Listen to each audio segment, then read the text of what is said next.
16. bab. Hazreti İsa şagirdlarga mundaq dedi. Bir boyning bir g'o'jidori bor ekan. Birisi boyga, bu g'o'jidoringiz mol-mulkingizni buzib chashdi, deb shikoyat qildi. Boy g'o'jidorni chaqirib uningga, mening anglaganlarim qandoq gap? Endi xizmatdan bo'shatilasan. Hisob kitobni topshu, debdi. Yilqi g'o'jidor ichida, xo'jayinim meni xizmatdan bo'shativatsa, bundan keyin qandoq qilarman? Etizli ishlashga kuchim yo'q. Tilamchilik qilay desam, nomus qilaman. Ha, rost. Ishsiz qolgan vaqtimda kishilarning meni uylarida turg'izishi uchun qandoq qilish kerakligini bilaman, deb o'ylabdi. Shuning bilan u xo'jayiniga qarzdorlarni bir-birlab chaqirib kelib, birinchisidan xo'jayinimga qanchalik qarz bo'lding, deb so'rabdi. 100 ton zaytun yig'i, deb javob berdi u. Xo'jidor, mana bu sening hisobot daftaring. Darhol o'ltirib 50 ga o'zgartib et, debdi. U yana biridan, "Sen-chu, qanchalik qarz bo'lding?" deb so'rabdi. "1000 tag'a bug'doy", deb javob berdi u. Xo'jidor uningga, "Mana bu sening hisobot daftaring. 800 ga o'zgartib et", debdi. Boy bu ishni bilgandan keyin bu samimiyatsiz g'o'jidorining zirakligiga qoyil bo'ldi. Chunki u o'z kelgusini o'ylab tayyorlik qilgan ekan. Darvaqa bu dunyoning imonsiz odamlari o'z manfaatiga kelganda Xudoning yo'qligida yashaydigan odamlardan zirak. Shunga o'z boylig'inglar bilan yordamga muhtoj bo'lganlarga yordam berib, ularni do'st tutinglar. Unda qilsanglar, boylik tugaganda boqi dunyoda kutib olinsizlar. Kichik ishlarda ishonchli bo'lgan kishi cho'ng ishlardimi ishonchlik bo'ladi. Kichik ishlarda ishonchsiz bo'lgan kishi cho'ng ishlardimi ishonchsiz bo'ladi. Agar sizlar bu dunyodagi boyliklarni bir taraf qilishda samimiyatsiz bo'lsanglar, Xudo qandoqmi jannatdagi haqiqiy boylikni sizlarga ato qilsin. Agar sizlar boshqalarning narsalariga qara sonsanglar, o'z nesiminglarni sizlarga kim bersin? Ikki xo'jayinga xizmat qila oladigan hech qanday chakar yo'q. U yoki buni yomon ko'rib, uni yaxshi ko'radi, yoki buningga e'tibor berib, uningga sal qaraydi. Shuningga o'xshash, sizlarning bir vaqtda ham Xudoning, ham mol dunyoning quli bo'lishinglar mumkin emas. Bu so'zlarni anglagan pulga amroq parislar Hazreti Aysoni masxara qilishdi. Hazreti Ayso ularga mundaq dedi: "Sizlar kishilarning oldida o'zinglarni oliyjanob qilib ko'rsatsizlar. Lekin Xudo ko'nglinglarni yaxshi biladi.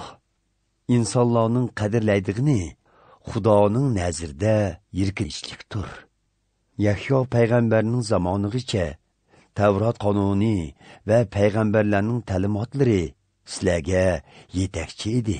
Biroq Yahyo kelgandan beri Xudoning podshohligi to'g'risidagi xush xabar taqalmoqda va nurg'un odam tirmishib uningga kirmoqda. Holbuki bu Tavrat qonuni inovatsi deganlik emas. Aksicha, osmon zemin yo'qolsa-mu, Tavrat qonunining bir chekitimi bekor qilinmaydi", dedi. Hazreti Ayso yana, ayolini taloq qilib, boshqa birini amriga olgan kishi zina qilgan bo'ladi. Taloq qilingan ayolni amriga ilishmi zina qilganlik bo'ladi, dedi. Hazreti Ayso mundaq dedi: "Burunlarda doim hashamatli kiyimlarni kiyib, aysh-ishratli turmush kechiradigan bir boy o'tgan ekan.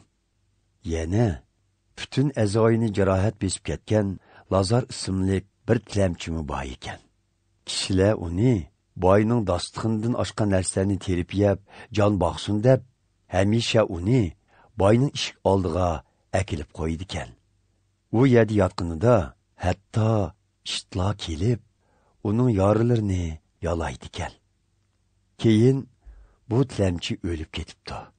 Farishtalar uni jannatga elib kirib, ajdodimiz Ibrohimning yeniga opiribdi.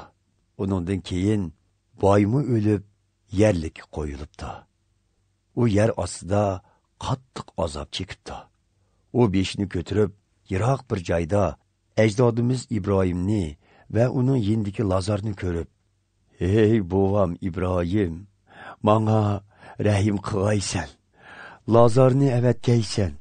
U barmog'ining uchi bilan suv temitib, tilimni namdab qo'yg'ay. Chunki men bu o't yalqonining ichida intayin azoblanyapman," deb vaqirabdi. "Ey o'g'lim," debdi ajdodimiz Ibrohim, "hayot vaqtingda halovatni yetkichi ko'ding'u. Lazar bo'lsa, hamma jafoni tatdi. Endi u bu yerda rohat ko'ryapti. Sen bo'lsang, azoblanyapsan. Uning ustiga ikkimizning orasini tegi yo'q hang ayirib turdi. Shunga bu yerdan sen tug'an yerga berishmi mumkin emas. U yerdan bu yerga kelishmi mumkin emas." Boy mundaq debdi: "Ey bova, undaq bo'lsa, Lazarni otamning uyiga avatishingizni o'tinaman. U yerda mening 5 qardishim bor. Ularning bu azob oqibatli yerga kelmasligi uchun ularni ogohlantirib qo'ysin. Qarindoshlarimga Musa va boshqa payg'ambarlarning ogohlantirilishlari bor. Ular shuni anglasin," debdi ajdodimiz Ibrohim.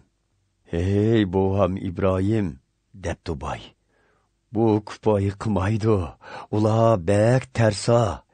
Agar o'lgan bir odam tirilib, ularning oldiga borsa, ular tavba qilib, to'g'ri yo'lga mang'atdi."